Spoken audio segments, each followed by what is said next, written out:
السلام عليكم ورحمة الله وبركاته.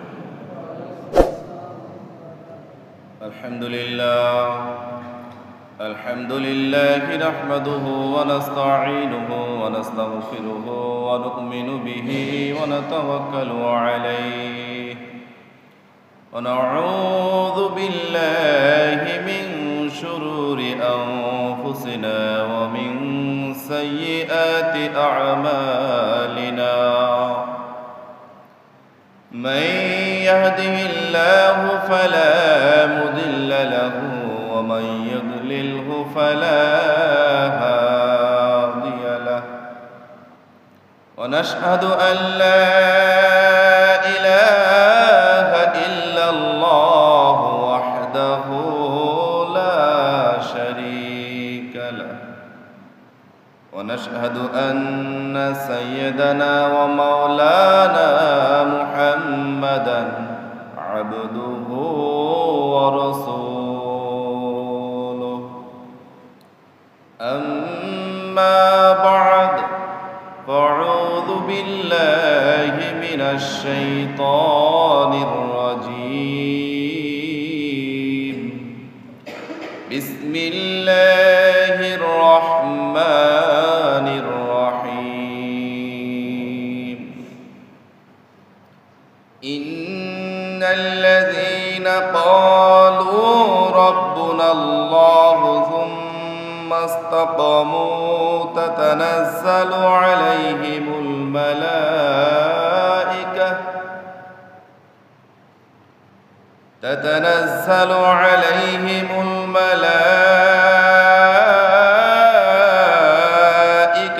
ألا تخافوا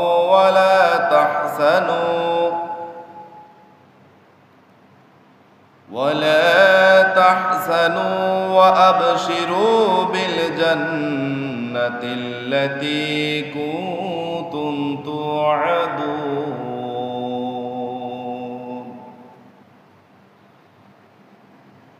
وقال رسول الله صلى الله عليه وسلم: قل آمنت بالله ثم استقم، أو كما قال عليه الصلاة والسلام. إن الله وملائكته يصلون على النبي، يا أيها الذين آمنوا صلوا عليه وسلموا تسليما. সকলে মহব্বতে পড়ি اللهم صل على محمد وعلى آل محمد كما صليت على إبراهيم وعلى آل إبراهيم إنك حميد مجيد. اللهم بارك على محمد وعلى آل محمد كما باركت على إبراهيم وعلى آل إبراهيم إنك حميد مجيد. আলহামদুলিল্লাহ, সমস্ত প্রশংসা এবং তারিফ সেই রব্বুল আলামিনের জন্য, যে আল্লাহ তাআলা আপনাকে দুনিয়াবি কাজকর্ম থেকে ফারেক করে, যাচাই বাছাই করে, পছন্দ করে, মনোনীত করে, ইমানের সাথে, সুস্থতার সাথে পবিত্র জুমার দিনে জুমার নামাজ আদায়ের উদ্দেশ্যে আল্লাহ তাআলার ঘর মসজিদে আসা এবং বসার মতো তৌফিক দান করলেন। এই জন্য অন্তরের অন্তঃস্থল থেকে শুকরিয়া দান সকলে আদায় করি, বলি আলহামদুলিল্লাহ।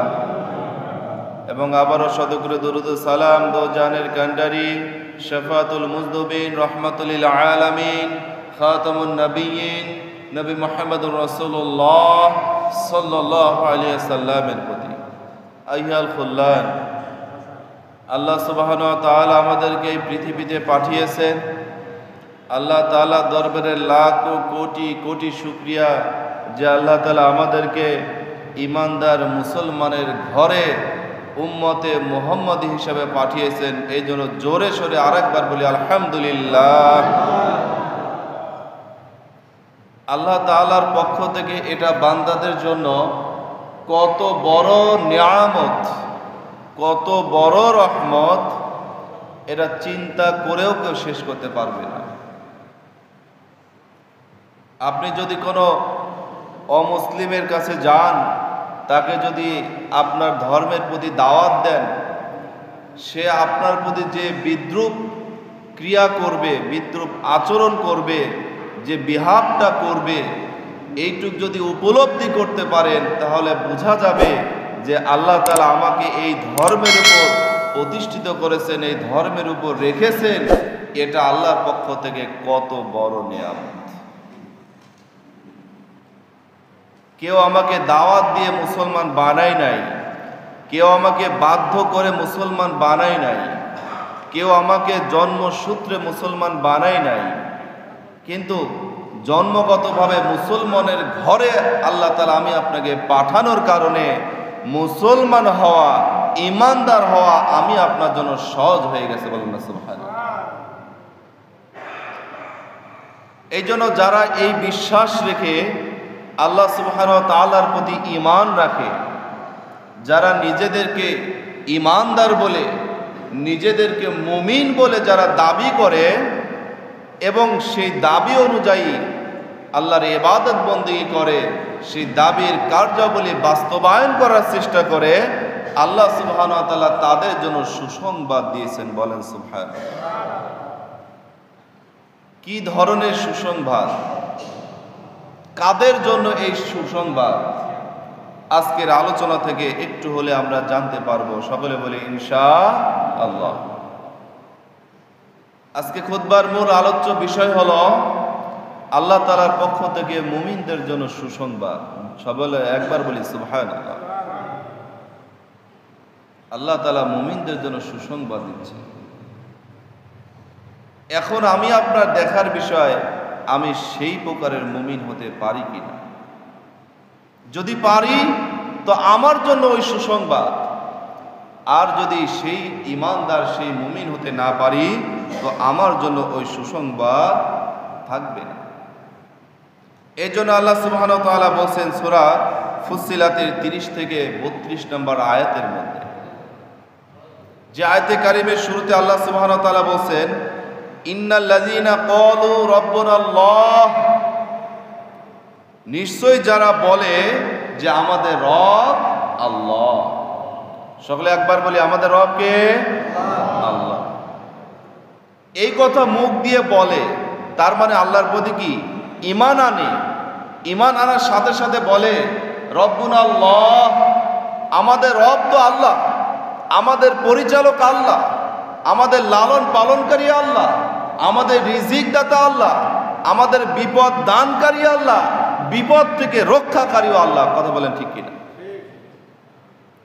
শুধু এই কথা মুখ দিয়েই বলে না, আল্লাহ সুবহানাহু ওয়া তাআলা বলেন সুম্মাস্তাকামু, অতবার এই কথার উপর সে ইস্তেকামাত থাকে, অবিচল থাকে। আমি যখন বলেছি যে আমার রব আল্লাহ, আমাকে দেখনেওয়ালা আল্লাহ, আমাকে বাঁচানেওয়ালা আল্লাহ, আমাকে সৃষ্টিকর্তা আল্লাহ, আমার সব কিছু পরিচালনাকারী আল্লাহ, সুতরাং আমার ভালো মন্দ সব কিছুর দায়িত্ব আল্লাহর কাছে। সুতরাং এই কথা মুখ দিয়ে যেমন বলেছি, এই কথার উপর ইস্তেকামাত থাকা। অনেক ধোঁকা আসবে, দুনিয়ার অনেক কাজকর্ম আসবে, অথবা শয়তানের ওয়াসওয়াসা আসবে যে না তোমার চাকরি তোমার কাছে বড়, তোমাকে চাকরি বাঁচিয়েছে, তোমার ব্যবসা তোমাকে বাঁচিয়েছে, তোমার অমুক তোমাকে বাঁচিয়েছে, তোমার অমুক তোমাকে লালন পালন করেছে, অমুক যদি তোমাকে চাকরি না দিত তুমি না খেয়ে মরে যেতে, অমুক যদি তোমাকে সহযোগিতার সাহায্য না করতে তো তুমি তো বড় হতে পারতে না। এভাবে অনেক ধোঁকা আসবে, ধোঁকা আসবে। কিন্তু যারা প্রকৃত ঈমানদার, যারা মুমিন, তাদের কথা একটাই, রব্বুনাল্লাহ, আমাদের রব কে? আল্লাহ। আর এইভাবে যারা ইস্তেকামাত থাকবে এই কথার উপর, আল্লাহ সুবহানাহু ওয়া তাআলা তাদের জন্য বলছেন, তাতানাজ্জালু আলাইহিমুল মালাইকাতু আল্লা তাখাফু ওয়া লা তাহজানু ওয়া আবশিরু বিল জান্নাতিল্লাতী কুনতুম তুআদুন।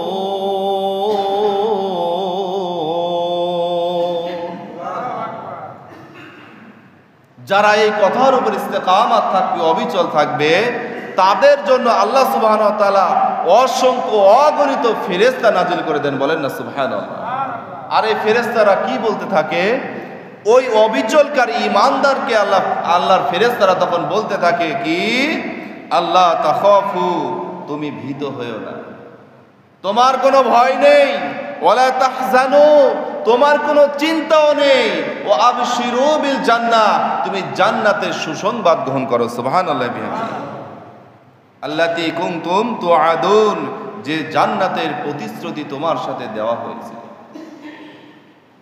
আল্লাহ তাআলা জান্নাতে যে প্রতিশ্রুতি দিয়েছেন, এই জান্নাতের সুসংবাদ তুমি গ্রহণ করো।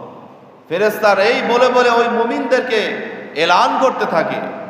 হয়তোবা আমরা ফেরেশতাদের কথা শুনি না, কিন্তু ওই ফেরেশতাদের কথা তাদের মধ্যে, ঈমানদারদের মধ্যে একটা তাসির পড়ে যায়। বলেন না সুবহানাল্লাহ। শুধু তাই নয়, ওই ফেরেশতারা আরো বলে, নাহনু আউলিয়াউকুম ফিল হায়াতিদ দুনিয়া ওয়া ফিল আখিরাহ, যে এই দুনিয়ায় আমরা শুধু তোমাদেরকে এলান করছি এমনটি নয়, শুধু দুনিয়ায় নয়, দুনিয়া এবং আখিরাতে আমরা তোমার বন্ধু। বলেন না সুবহানাল্লাহ। ফেরেশতারা বলছে যে আমরা তোমার বন্ধু। নাহনু আউলিয়াকুম, তোমাদের বন্ধু আমরা, তোমাদের সহযোগী আমরা, এই জন্য তোমাদের কোনো চিন্তা নেই, কোনো ভয়ও নেই, তোমরা শুধু জান্নাতের সুসংবাদ গ্রহণ করতে থাকবে। ওয়ালাকুম ফিহা মা তাশতাহি আনফুসুকুম ওয়ালাকুম ফিহা মা তাদউন। আর সেই জান্নাতের সুসংবাদ নাও, যে জান্নাতের মধ্যে তোমরা যা চাইবে তা পাবে, যা দাবি করবে তাই পূরণ করা হবে। সুবহানাল্লাহ। এমন সুন্দর জান্নাতের সুসংবাদ আল্লাহ দিচ্ছেন। নুজুলাম মিন গফুরির রহিম, আর পরম গফুর, ক্ষমাশীল এবং দয়াময় আল্লাহ তাআলার পক্ষ থেকে এইগুলো নাজিল হবে। সুবহানাল্লাহ। তাহলে এই আয়াতগুলো থেকে আমরা জানতে পারি যে যারা আল্লাহর প্রতি ঈমান আনবে, পরিপূর্ণভাবে মুমিন হবে এবং এই কথার উপর সে অবিচল থাকবে, এই আমলের উপর সে অবিচল থাকবে, তার ঈমান নড়চড় হবে না, সে বেঈমান হবে না, সে পাপাচারের মধ্যে লিপ্ত হবে না, তাদের সহযোগিতার জন্য ফেরেশতারা নাজিল হয়ে যাবে। জান্নাতে যাওয়া পর্যন্ত ফেরেশতারা সহযোগিতা করতেই থাকবে। সুবহানাল্লাহ। তাহলে আমরা এই স্বীকৃতিগুলো কি শুধু মৌখিক দেব? কথা বলেন, মুখ দিয়ে শুধু বলবো যে আমানতু বিল্লাহ, আমরা ঈমান আনলাম, অথবা রব্বুল আল্লাহ, আমাদের রব আল্লাহ, এই বলে কি আমরা শুধু মুখ দিয়ে স্বীকৃতি দেব? না সম্মানিত হাজিরিন, এটা মুখ দিয়ে স্বীকৃতি দেওয়ার কোনো সুযোগ নেই।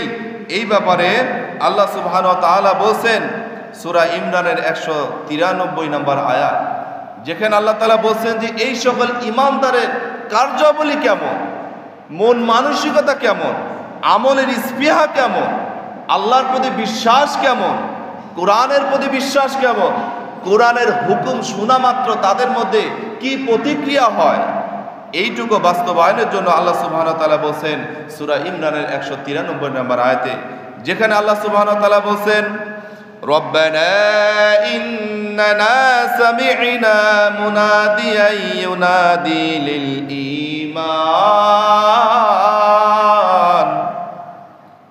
আন আমিনু বিরাব্বিকুম ফাআমান্না।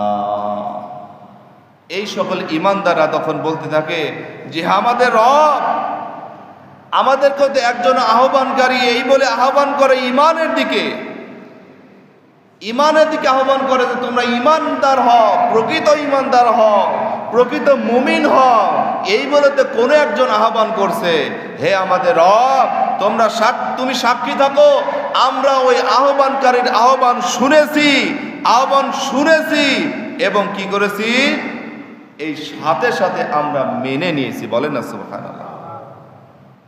ওই আহ্বানকারীর আহ্বান শুনেছি এবং মেনে নিয়েছি, কারণ ওই আহ্বানকারী বলছে যে তোমরা আল্লাহর প্রতি ঈমান আনো, আর আমরা কি করেছি, ফাআমান্না, আমরা তোমার প্রতি ঈমান এনেছি। সুবহানাল্লাহ।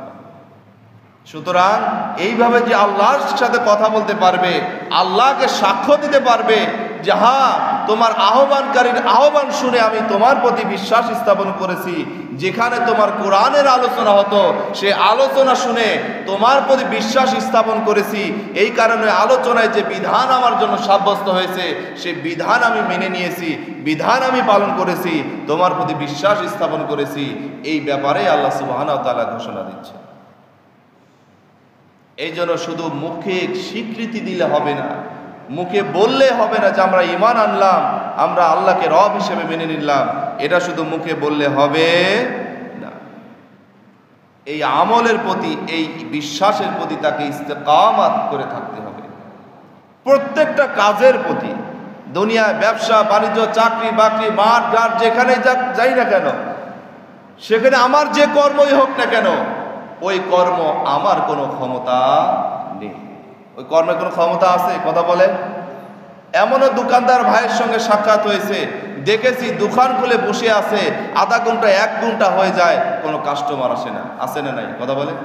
আবার এমনও দোকানদার সে ঠিকমতো নামাজ পড়ে, আমি স্বচক্ষে দেখেছি যে ওই দোকানদার ভাই কাস্টমারকে বিদায় করে সময় পাচ্ছে না, এত কাস্টমারের চাপ।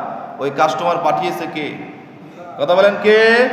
ওই দোকানদারের যদি এইটুকু বিশ্বাস থাকে যে রিজিকের মালিক আল্লাহ, আমি তো দোকান দিয়ে খুলেছি, ও মাবুদ আমি তো ব্যবসা, তুমি তো বলেছো হালালুল বাইয়া ওয়া হারামার রিবা, সুদ হারাম আর ব্যবসা হালাল, সুতরাং হালাল ব্যবসা নিয়ে আমি বসেছি, সুতরাং রিজিক দেওয়ার মালিক তুমি, আমাকে দিলেও খুশি আমাকে না দিলেও খুশি, আমি তো নেওয়ার জন্য বসে আছি।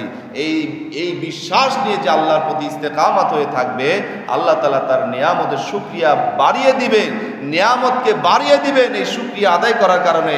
এই জন্য অটোমেটিক কোথা থেকে কাস্টমার চলে আসবে দোকানদার নিজেও টের পাবে না। এই জন্য সেই বিশ্বাস আমি আপনার রাখতে হবে আল্লাহ সুবহানাহু ওয়া তাআলার প্রতি। আর আল্লাহ যে এই বিশ্বাস শুধু আমাদেরকে বলছেন যে তোমরা এই বিশ্বাস রাখো, তা নয়। আল্লাহ সুবহানাহু ওয়া তাআলা তার প্রিয় হাবিব রাসূল করিম সাল্লাল্লাহু আলাইহি সাল্লামকে ইরশাদ করছেন এইভাবে সূরা হুদের 112 নম্বর আয়াতে। আল্লাহ তাআলা নিজে বলছেন, ফাস্তাকিম, হে নবী আপনি এর উপর ইস্তেকামাত থাকুন। আপনি ঈমান এনেছেন, আপনি নেক আমল করছেন, আপনি আল্লাহর বিধান পালন করছেন, আপনি আগে নিজের উপর ইস্তেকামাত থাকুন। কথা বলেন ঠিক কিনা? এই যে এখানে বসে বসে আমরা বয়ান করি, হুজুরা বয়ান করি, যদি বলি যে আপনারা নামাজ পড়েন, আপনারা নামাজ পড়েন, আর যদি দেখেন আমি নিজেই নামাজ পড়ছি না, পরবর্তী আমার কথায় কি নামাজ পড়বেন? কথা বলে। বিষয়টা কোরআনের সূত্র, বিষয়টা কোরআনের সূত্র। এই জন্য আল্লাহ তাআলা আগে নবীকে বলছেন ফাস্তাকিম, এই কথার উপর, এই আমলের উপর আপনি আগে ইস্তেকামাত থাকেন। এরপরে কি, কামা উমিরতা, যেভাবে আপনাকে আদেশ করা হয়েছে ঠিক সেই কথার উপর সেইভাবে আপনি ইস্তেকামাত থাকেন। ওমান তাবা মাআকা, আর আপনার সাথে যারা তওবা করেছে, আল্লাহ রাসূলের কাছে যারা অমুসলিম ছিল, গুনাহগার ছিল, পাপী ছিল, রাসূলের দরবারে এসে যারা তওবা করে ঈমানদার হয়ে গেছে, তার মানে ওমান তাবা মাআকা, আপনার সাথে যারা তওবা করেছে তাদেরকে কি করুন, তাদেরকেও বলুন যে তারা যেন তাদের এই কথার উপর ইস্তেকামাত থাকে।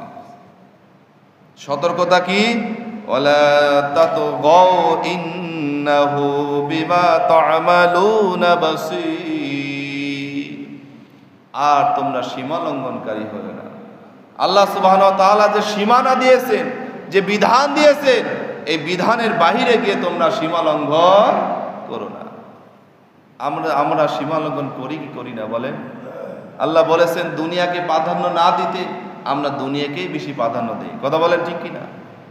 এই জন্য খুব সতর্কতার সাথে আমাদেরকে বুঝতে হবে যে আমি যে কাজই করি না কেন, আমি যেন আল্লাহর বিধান থেকে কখনো সীমা লঙ্ঘন না করি। কেননা আমি যা করছি দেখছেন কে? কথা বলেন, আল্লাহ দেখছেন কি দেখছেন না? এই জন্য এই কথার উপর কি করতে হবে? সীমা লঙ্ঘন করা যাবে না এবং ইস্তেকামত থাকতে হবে এই কথার উপর। সম্মানিত হাজিরিন, কারণ আল্লাহ সুবহানাহু ওয়া তাআলা আমাদেরকে এই নেক আমলের বিনিময়ে যে ওয়াদাগুলো দিয়েছেন, আল্লাহ তাআলা কখনোই ওয়াদা খেলাফ করেন না। কথা বলেন ঠিক কিনা? আল্লাহ ওয়াদা খেলাফ করেন? এই ব্যাপারে আল্লাহ নিজেই বলছেন সূরা ইমরানের 9 নম্বর আয়াতে, ইন্নাল্লাহা লা ইখলিফুল মিআদ, নিশ্চয়ই আল্লাহ কখনো অঙ্গীকার ভঙ্গ করে না।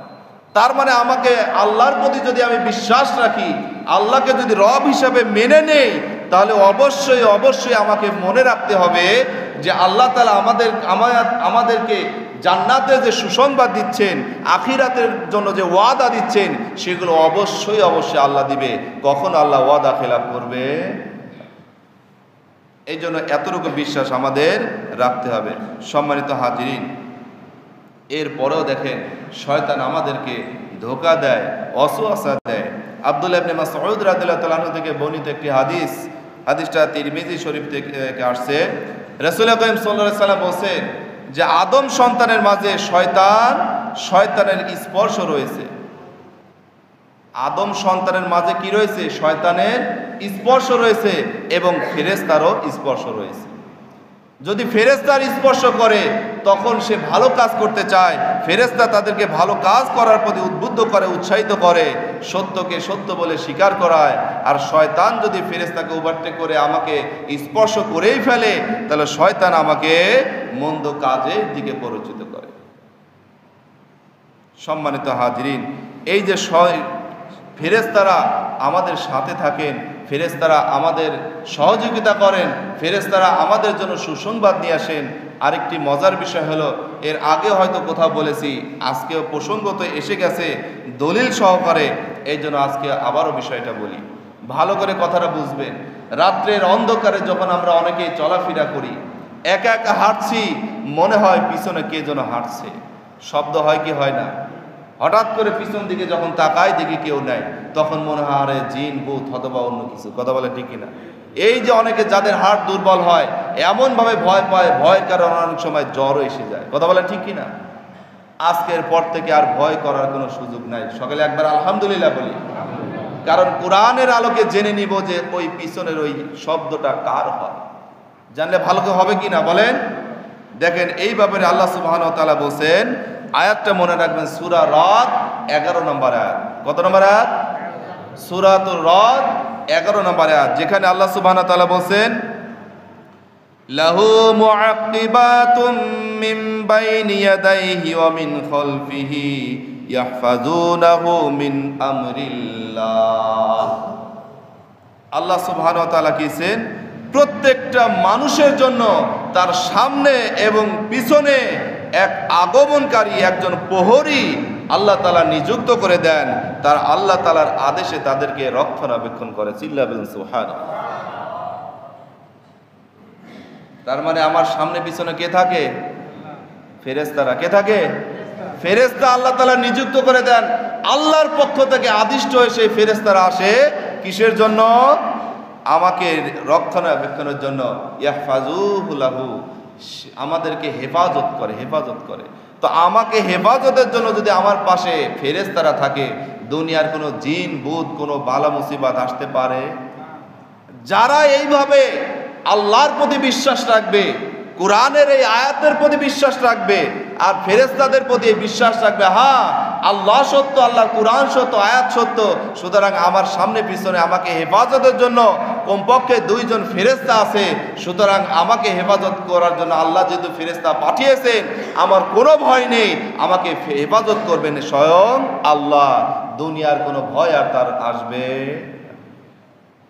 এই জন্য দেখেন যারা আল্লাহওয়ালা মানুষ, তারা রাতের আধারে অনেক জায়গায় চলে যায়, দূর দূরান্তে চলে যায়, কিন্তু তারা কোনো ভয় করে না। কারণ তারা ভয় করে কাকে?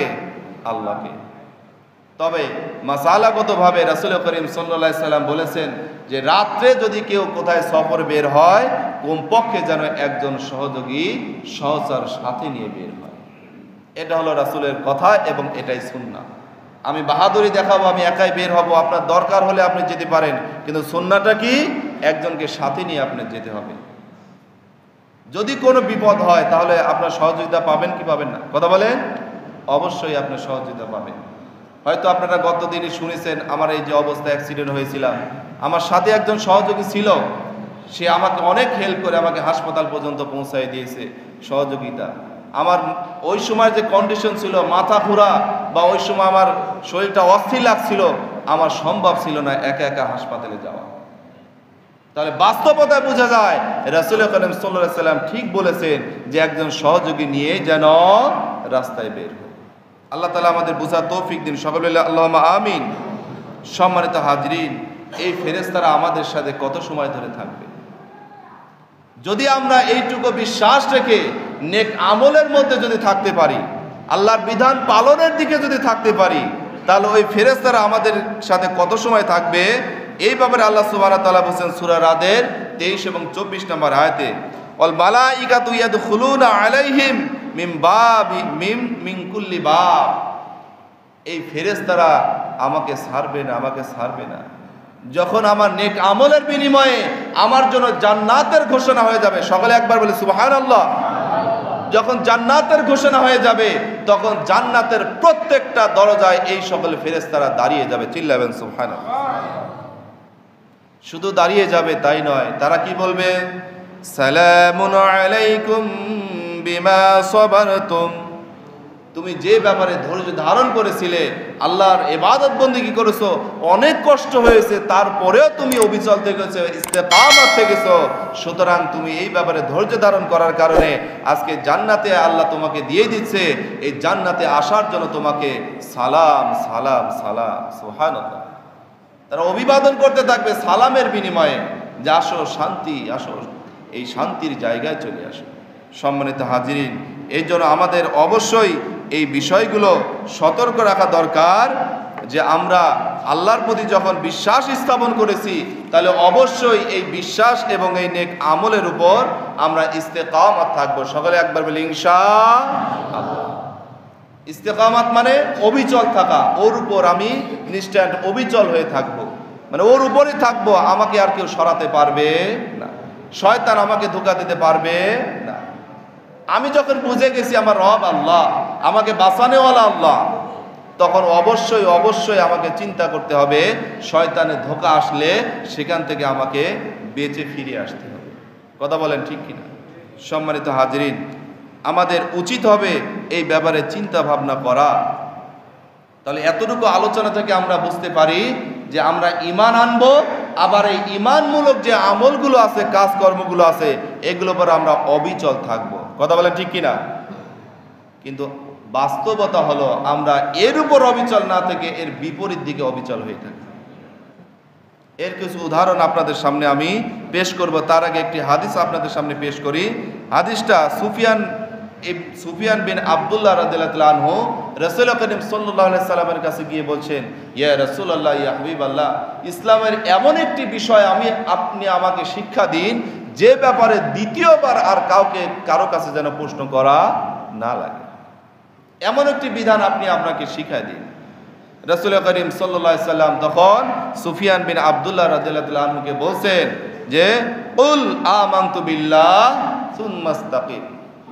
হে সুফিয়ান, তুমি বলো যে আমি আল্লাহর প্রতি ঈমান আনলাম, আর এই কথার উপর তুমি অবিচল থাকো।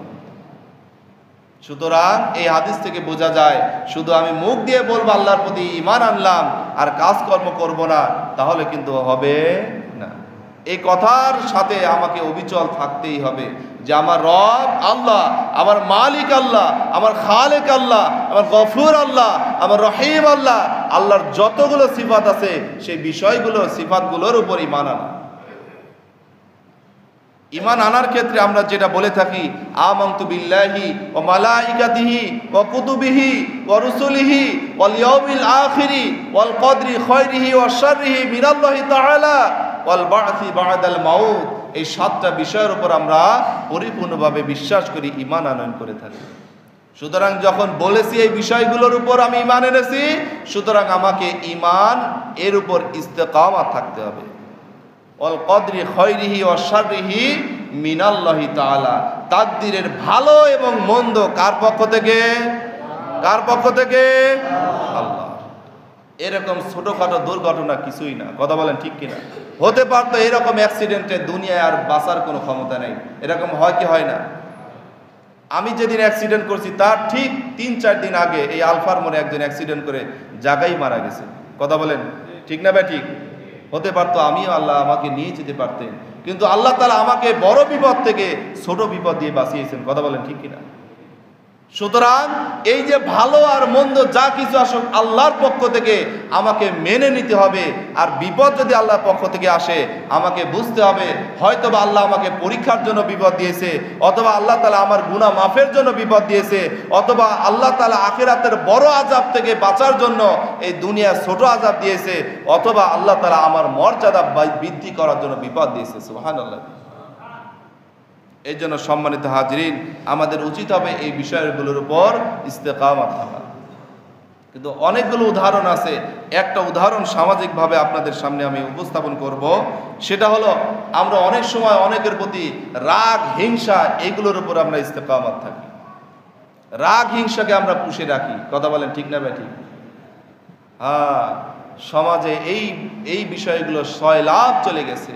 একজনের সাথে রাগ হয়েছে, হিংসা হয়েছে, একটু মনোমালিন্য হয়েছে, বাস কথা বন্ধ, তার সাথে আমার কোনো কথা নেই। এমনও লোকের সাথে আমার এমন সম্পর্ক হয়েছে বা কথা হয়েছে যার সাথে ফোনে খুব মধুর মিষ্টি কথা হতো, কিন্তু সে নিজে হিংসা করে এমন দূরে গেছে, তাকে 1 দিন না 2 দিন নয় 7 দিন সালাম দেওয়ার পরেও সে সালামের জবাব দেয়নি, মুখটা ঘুরাই চলে গেছে।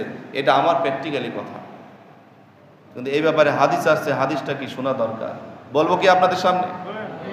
সম্মানিত হাজিরিন, হাদিসটা হলো আবু দাউদ শরীফে এবং তিরমিজি শরীফের মধ্য থেকে হাদিসটা নেওয়া হয়েছে। বিখ্যাত সাহাবী হযরত আবু হুরায়রা রাদিয়াল্লাহু তাআলা আনহু থেকে বর্ণিত, তিনি বলছেন রাসূল করিম সাল্লাল্লাহু আলাইহি সাল্লাম বলেন, লা ইয়াহিল্লু লি মুসলিম আয়াহজুরা আখাহু ফাওকা সালাস। একজন মুসলমানের প্রতি আরেকজন মুসলমানের 3 দিনের বেশি কথা না বলে থাকা জায়েজ নাই। কয়দিন? আমাদের রাগ হলে কয়দিন থাকে? 3 বছরও হয়ে যায়, কথা বলেন ঠিক কিনা? আর এইটা বর্তমানে হয় আত্মীয় স্বজনের ক্ষেত্রে, যে এক আত্মীয়র সাথে আমার একটু মনোমালিন্যতা হয়েছে, বাস ওর বাড়িতেও যাব না, আমার বাড়িতে আসতে দেব না, ওর সাথে কোনো কথাও নেই, যোগাযোগও নেই, কথা বলেন ঠিক কিনা? হাদিসের আর একটা অংশ আছে, সেটা আরও বলছি। তাহলে রাসূল করিম সাল্লাল্লাহু আলাইহি ওয়াসাল্লাম বলছেন যে 3 দিনের বেশি রাগ করে থাকা, কথা বন্ধ করে থাকা জায়েজ নেই। যদি রাগ হতেই পারে, কথা বলেন ঠিক কিনা?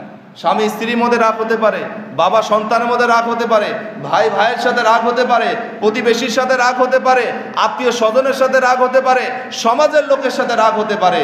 কিন্তু যে কারণেই হোক না কেন, রাগটা কেন হয়েছে, যদি আমার একটু রাগ বেশি হয় তো আমি একদিন আমি ভাববো, 2 দিন ভাববো, কিন্তু সর্বোচ্চ 3 দিনের মধ্যে আমার রাগটা মিটাই ফেলতে হবে, কথা বলেন ঠিক কিনা?